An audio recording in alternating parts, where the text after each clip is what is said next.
The best one, and we can only do a pilot preview. Zach keeps telling me, boy, don't mention anything past an episode, and it's so hard. There is an actor who came out. I can't even say the team.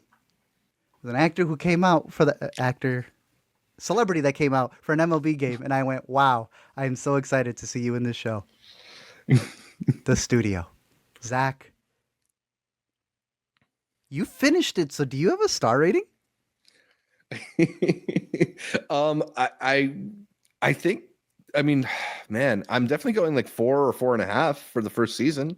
It's an incredible season of television, and it's so up my alley. You know, I hadn't thought of this when we last talked about it, but the show that it reminds me of the most is the Larry Sanders Show, because it's a similar like behind the scenes of showbiz with great cameos from people who are willing to take the piss out of themselves.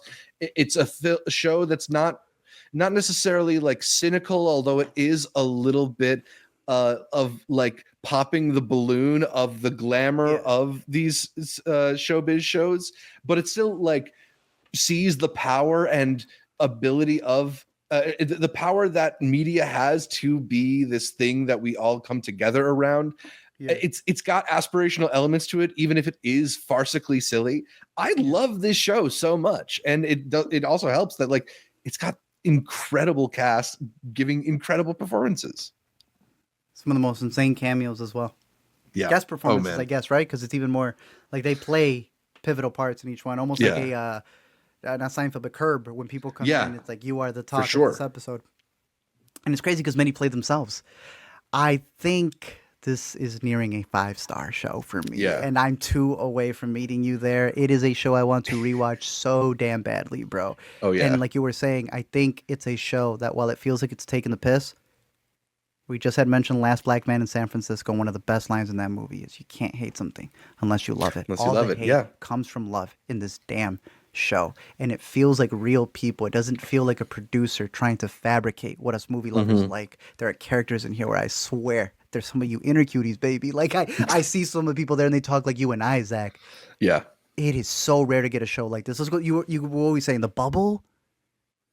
The franchise. Yeah, all these things that are seen it, but like but all these things that are trying to sort of get at the idea of this behind the scenes of Hollywood and burst the bubble of it while also celebrating it. It just feels like the alchemy hasn't been quite right until this. And look, it's not the most like cutting satire. It's not like they're telling us anything we don't already know about how Hollywood works.